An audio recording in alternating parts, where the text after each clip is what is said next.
You said a lot of your mediums actually are also animal whisperers. Yes. And that it's probably easier, and that's one of the things that Cindy was saying, it's actually easier to read the animals than the humans because we get in our way so much. Well, we're trained to, be skeptic. We're trained to be fearful. It's very hard to get all that stuff out of the way. And, people come in to sit down with a medium or a psychic. They take off their jewelry. They sit there and they don't say a word.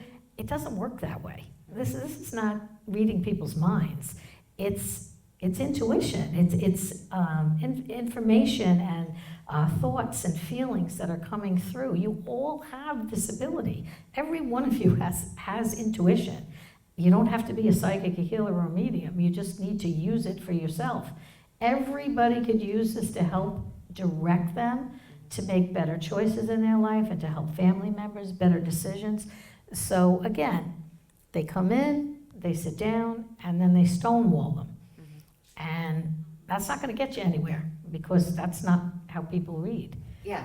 I mean, we've had many events here where, the medium is throwing something out and they're like, I don't know, you tell me. Doesn't work that way. Next, go on to the next person with it. But what do you do if somebody, I know there are a couple people here that have incredible intuition where it's opened up for them, but it's causing a problem, like they're seeing ghosts in the house and they don't know how to work with it, and your book can help with a lot of things that are going on, but what do people do if there's too much going on and they don't know how to work with it? You have control of it.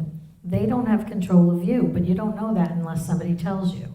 So I had a gentleman come in yesterday, and he's been seeing things all his life, and he just lost a nephew to suicide, unfortunately. And he said, I hear him. I saw him in the funeral parlor. I saw him run to his mother when we went in to see the body. And he said, I've heard him laughing. First I heard him apologizing. He apologized to his father. He was apologizing to his mother. But since then, I think it's been about a month. He said, I hear him laughing in my head all the time. And again, he said he's been seeing things all his life. I said, you can control this. All you have to do is say, no one's allowed in my space. It's really that simple. I command any energy that's not here for my highest good, leave now. Mm-hmm. That's what I say right before bed, by the way. Yeah. Because, there's a lot of ceremonial things that we stop doing, from prayer before bed, now I lay me down to sleep. I mean, these ceremonial things really did the trick. Even just saying grace before eating helped people digest better. But we've stopped these things, we've taken these rituals out of our routine, but they have a purpose, they serve a purpose. And so do you bless your home? Are you saging every room? What's going on with sage. I really don't do it that much. My place is very balanced, and I have it balanced out in a certain way with some crystals here. I have Jesus over here and Mary over there and angels everywhere. It's just a very comfortable space. So if I find that I have a really difficult client or a lot of back-to-back disease, I'll sage my space. But it's good to do probably once every 3 to 4 months for your whole house, because you all bring in, depending upon the moods you're in, the struggles you're going through, you attract low-level energy when you're upset. And if you're open and you're not protecting yourself, you're going to bring it home. And then maybe somebody else in the home that's more sensitive or not feeling well is going to succumb to that. So it's important to just, again, demand your space. When I trained Teresa, I told her, when you light your white candle, you're open for business. When you blow it out, you're done. And she's done that all these years, and she still sticks to it. Even on the show, you will see candles on the stage. You will see candles in the people's houses that she's reading, because she won't do it unless she has her candles lit, and then she blows them out and it's over.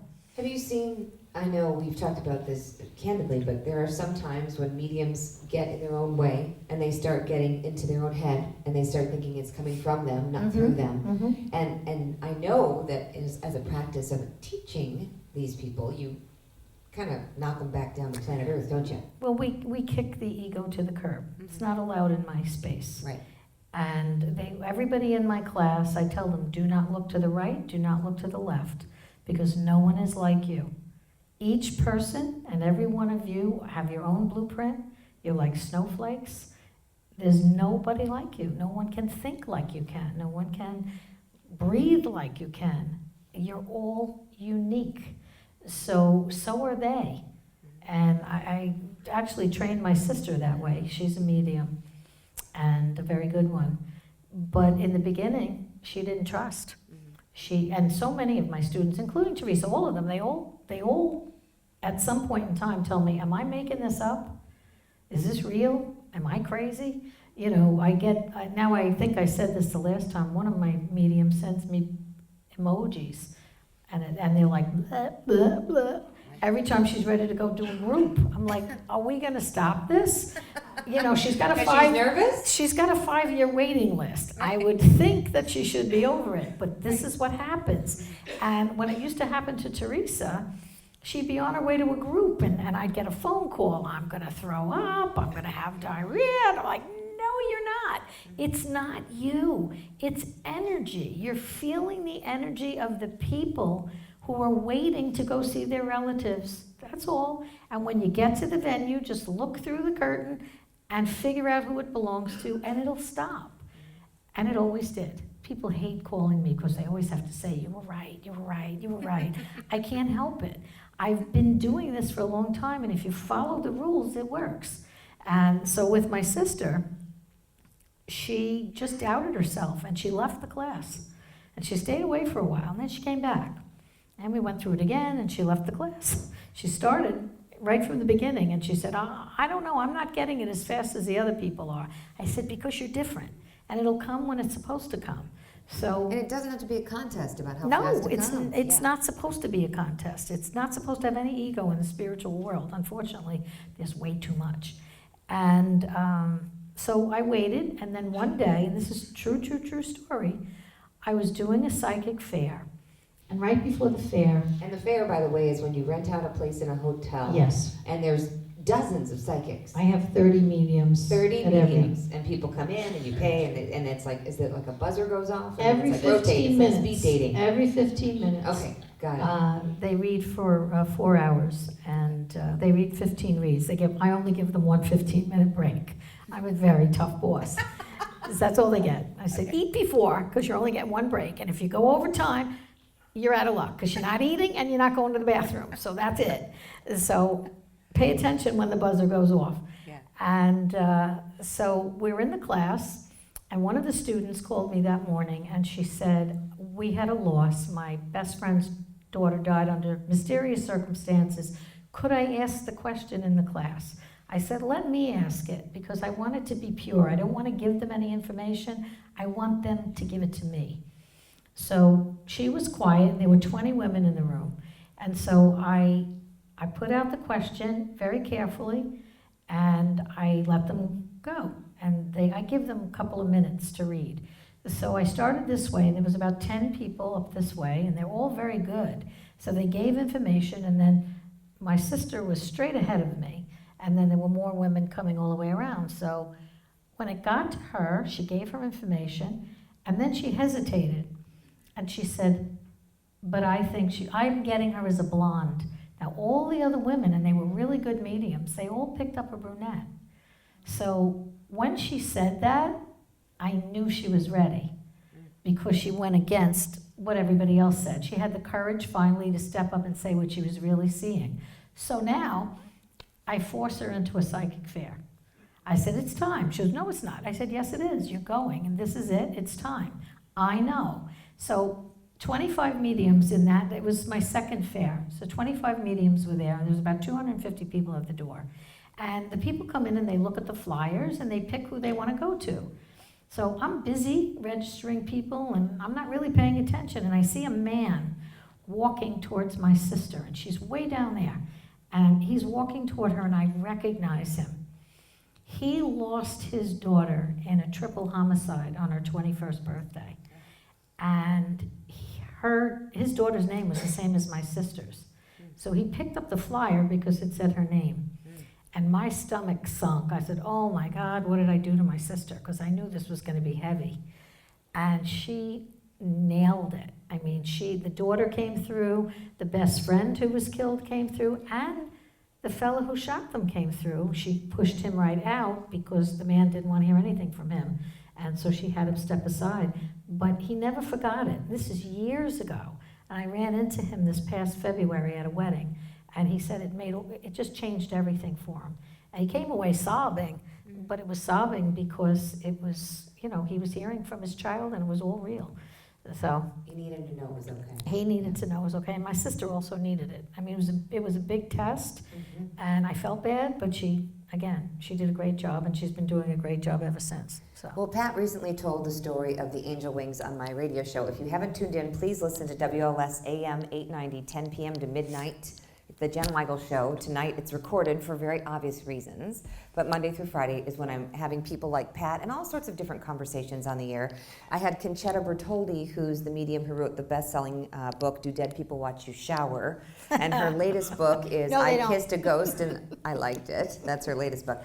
And a woman called in to get a reading, and she said that and Conchetta picked up on the energy of a younger male, a son that had passed, and she kept saying, and it was over the phone, so it was hard to, it's hard for these things to come through, but she said, I keep hearing I woulda, shoulda, coulda, honey, woulda, shoulda, coulda. And the lady was kind of like, no, I don't know, and so what ended up happening was, sure enough, the mother had lost her son to a brain tumor, and not a day has gone by where she wasn't thinking, I should have called more people, I would have done this, I could have gone to that specialist, but she didn't want to admit it on the air because it was just too heavy for her heart. So after hearing that kind of confirmation, that needed to happen for her to kind of have an acceptance and to know that now he's okay. And I understand being in grief is important, you have to feel it to heal it, but then there's also dwelling on it. And I'm sure you get a lot of that in your work where people 15 years later still can't move on, it's hard for them to process. Oh yeah, listen, I get this all the time. Yeah. And it's my job, I have an hour and 15 minutes to completely change somebody's thought process. And I do it all the time. And I get to reap the rewards because I see the difference when a person's sitting on my couch and I'm teaching them or counseling them, helping them to heal verbally. And then I move them across the room and they sit down in a chair and I do a healing. And I see the difference even in their energy. I see their face change. I see color come back to their face. I see their eyes sparkle. I've seen a heroin addict that came in and he shot up before he came in. I saw him completely clear. And he looked at me and he said, I have not had clarity since I'm 13 years old. Right. And I get to watch it, and it's amazing. It's absolutely amazing. I love my job. I had some people from the last time that you were here email me that they had headaches before coming, and then since their chronic headaches went away, these kinds of things have been reported to happen. So what is it, for those who are in the audience and that they want to set an intention for when you do the healing for the room, what do you recommend is the best way? Because some people absorb, some people don't. Some people might experience healing, some people may not. So how would you recommend they tee this up so they can try to get the most out of this experience? What I would suggest before we begin the meditation, I'm going to ask you each to just focus on an area that you want healed, whether it's physical, emotional, mental, or spiritual. Okay? You all know your own bodies. It can be all of the above. It doesn't have to just be one thing. So you just think about it for a second. You don't have to think about it the whole time. Just set the intention before. And what I'm going to do is I'm going to walk down and I'm going to let the energy flow row to row. And some people heal spontaneously. It's just the way it works. And I never know, you're all going to get something good, no matter what. It's all positive. It may relax you. It may open you up spiritually. It may heal a pain or calm your nerves or stop your anxiety. I don't know what's going to happen. I never know. Nobody's going to drop their privates, are they? No. Okay. I hope not. I hope not.